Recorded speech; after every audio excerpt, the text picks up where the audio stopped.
Hi friends, ఈ వీడియోలో హెచ్టిఎంఎల్లో styles గురించి తెలుసుకుందాం. ఫ్రెండ్స్, స్టైల్స్ అంటే వెబ్ పేజీకి సంబంధించిన బ్యాక్గ్రౌండ్ కలర్ కావచ్చు, లేదా ఇక్కడ టెక్స్ట్ ఉంది కదా, ఇటువంటి పర్టికులర్ లైన్ కానీ ఒక పారాగ్రాఫ్కి సంబంధించిన బ్యాక్గ్రౌండ్ కలర్ కావచ్చు, లేదా టెక్స్ట్ కలర్ కావచ్చు, అట్లాగే టెక్స్ట్ సైజ్ కావచ్చు. దాంతోపాటు ఇక్కడ టెక్స్ట్ అలైన్మెంట్ అంటే ఈ టెక్స్ట్ అనేది వెబ్ పేజ్లో సెంటర్కి రావాలా, లెఫ్ట్కి రావాలా, రైట్కి రావాలా, ఇటువంటివన్నీ కూడా స్టైల్స్లో ఉంటాయి. ఎగ్జాంపుల్తో తెలుసుకుందాం. వెబ్ పేజీకి సంబంధించిన బ్యాక్గ్రౌండ్ చేంజ్ చేయడం కోసం మనం బాడీ ట్యాగ్లో స్టైల్స్ అయితే యాడ్ చేయాలి. బాడీ ట్యాగ్లో స్టైల్ అని టైప్ చేయండి. స్టైల్ ఈక్వల్ టు ఇన్వర్టెడ్ కామాస్లో background colour BACKGROUND background dash colour colon. ఇక్కడ బ్లూ అయితే ఇస్తున్నాను నేను. Blue semicolon. ఇట్లా ఇచ్చిన తర్వాత ఫైల్లోకి వెళ్ళి సేవ్ చేశాను. రీలోడ్ అయితే క్లిక్ చేస్తున్నా. బ్యాక్గ్రౌండ్ కలర్ అయితే బ్లూ వచ్చింది. ఇట్లా కాకుండా మనకి ఈ పర్టికులర్ లైన్కి మాత్రమే బ్యాక్గ్రౌండ్ కలర్ చేంజ్ అవ్వాలి అనుకుంటే ఇదే కోడ్ని కట్ చేస్తున్నాను నేను. ఇక్కడ రిమూవ్ చేశాను.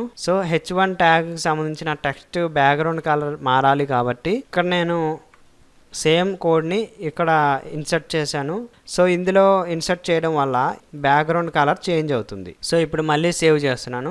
ఇప్పుడు చూశారు కదా, ఈ టెక్స్ట్ కలర్ బ్యాక్గ్రౌండ్ మాత్రమే చేంజ్ అయింది. పర్టికులర్ టెక్స్ట్కి మాత్రమే మనకు బ్యాక్గ్రౌండ్ చేంజ్ అవుతుంది. ఒకవేళ మీకు టెక్స్ట్ కలర్ చేంజ్ అవ్వాలి అనుకుంటే ఇక్కడ బ్యాక్గ్రౌండ్ అనేది తీసేయండి. స్టైల్ ఈక్వల్ టు ఇన్వర్టెడ్ కామాస్లో కలర్ కాలన్ బ్లూ అని ఇస్తే సరిపోతుంది. బ్యాక్గ్రౌండ్ అనేది రిమూవ్ చేసి సేవ్ చేశాను. ఇప్పుడు చూడండి, టెక్స్ట్ కలర్ అనేది బ్లూ కలర్లోకి మారింది. నెక్స్ట్ ఫాంట్ సైజు ఎట్లాగో చూపిస్తాను. ఇక్కడ కలర్ బ్లూ అనేది తీసి ఫాంట్ అని టైప్ చేయండి. Font dash size. Font size colon 150%. 150% అయితే ఇచ్చాను. ఇక్కడ మళ్ళీ ఫైల్లోకి వెళ్ళి సేవ్ చేశాను. టెక్స్ట్ సైజ్ అయితే పెరిగింది. ఇప్పుడు ఫాంట్ సైజ్ అయితే 250 పెట్టాను. మళ్ళీ ఫైల్లో సేవ్ చేశాను. చూసారుగా, ఇక్కడ ఫాంట్ సైజ్ అనేది పెరిగింది. ఇప్పుడు 500 పెడుతున్నాను. 500 అయితే పెట్టాను. ఇప్పుడు మళ్ళీ సేవ్ చేశాను. ఇప్పుడు మళ్ళీ రీలోడ్ చేస్తున్నాను. ఫాంట్ సైజ్ అయితే ఇంకా పెరుగుతుంది. ఇట్లా ఫాంట్ సైజ్ని సెట్ చేసుకోవచ్చు. ఇప్పుడు అలైన్మెంట్ చూద్దాం.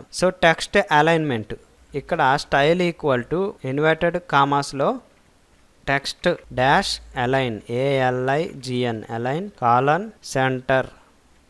సెంటర్ కావాలా, లెఫ్ట్ కావాలా, రైట్ కావాలా అనేది అక్కడ టైప్ చేసి ఫైల్ని అయితే సేవ్ చేయండి.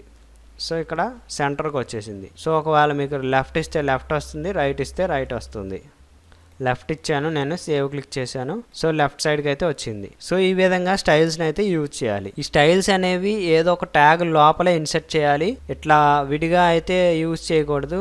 అట్లా యూజ్ చేస్తే మనకి వర్క్ అవ్వదు.